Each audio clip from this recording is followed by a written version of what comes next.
संबंध द्रोणाचार्य के मन में पांडवों के प्रति द्वेष पैदा करने और युद्ध के लिए जोश दिलाने के लिए दुर्योधन ने पांडव सेना की विशेषता बताई। दुर्योधन के मन में विचार आए कि द्रोणाचार्य पांडवों के पक्षपाती हैं, अतः वे पांडव सेना की महत्ता सुनकर मेरे को यह कह सकते हैं कि जब पांडवों की सेना में इतनी विशेषता है तो उनके साथ तू संधि क्यों नहीं कर लेता। ऐसा विचार आते ही दुर्योधन आगे के 3 श्लोकों में अपनी सेना की विशेषता बताते हैं। प्रथम अध्याय के 7वां श्लोक, श्रीमद् भागवत गीता। ओम श्री परमात्मने नमः। पूर्णमिदं पूर्णात् पूर्णमुदच्यते पूर्णस्य पूर्णमादाय पूर्णमेवावशिष्यते।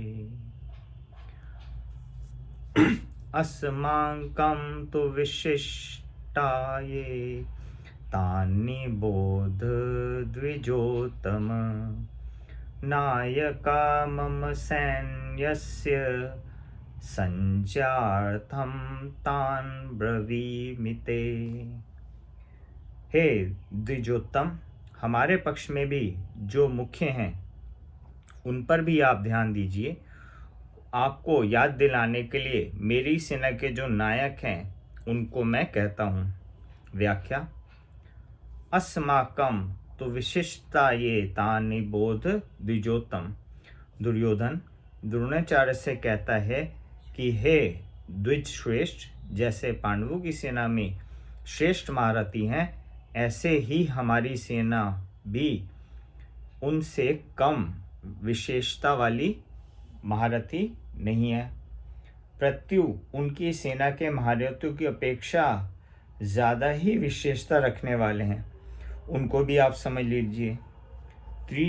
तीसरे श्लोक में पश्य और या निबोध क्रिया देने का तात्पर्य है कि पांडवों की सेना तो सामने खड़ी है, इसलिए उनको देखने के लिए दुर्योधन पश्य अर्थात देखिए क्रिया का प्रयोग करते हैं, परंतु अपनी सेना सामने नहीं, अर्थात अपनी सेना की तरफ द्रोणाचार्य की पीठ है, इसलिए उसको देखने की बात ना कहकर उस पर ध्यान देने के लिए दुर्योधन निबोध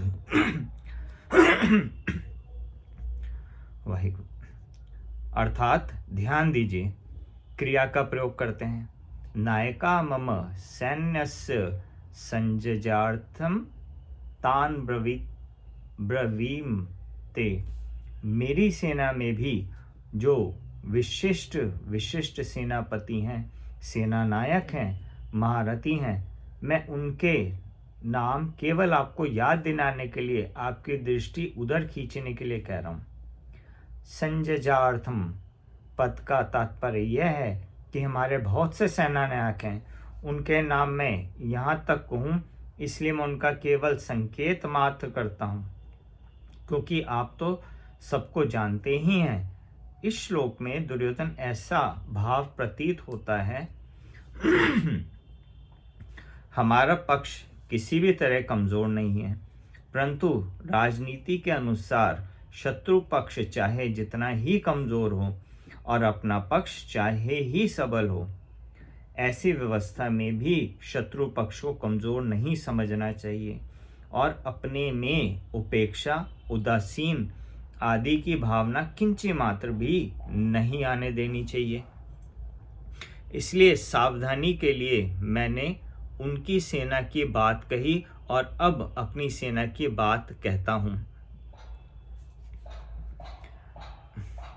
दूसरा भाव यह है कि पांडवों की सेना को देखकर दुर्योधन पर बड़ा प्रभाव पड़ा और उसके मन में कुछ भय भी हुआ, कारण कि संख्या में कम होते हुए भी वे पांडव सेना के पक्ष में बहुत से धर्मात्मा पुरुष थे और स्वयं भगवान थे। जिस पक्ष में धर्म और भगवान रहते हैं उसका सब पर बड़ा प्रभाव पड़ता है।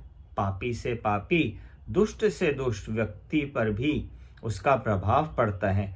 इतना ही नहीं, पशु, पक्षी, वृक्ष, लता आदि पर भी उसका प्रभाव पड़ता है, कारण कि धर्म और भगवान नित्य हैं। कितनी ही ऊंची से ऊंची भौतिकी शक्तियां क्यों ना हों, हैं वे तो सभी अनित्य ही।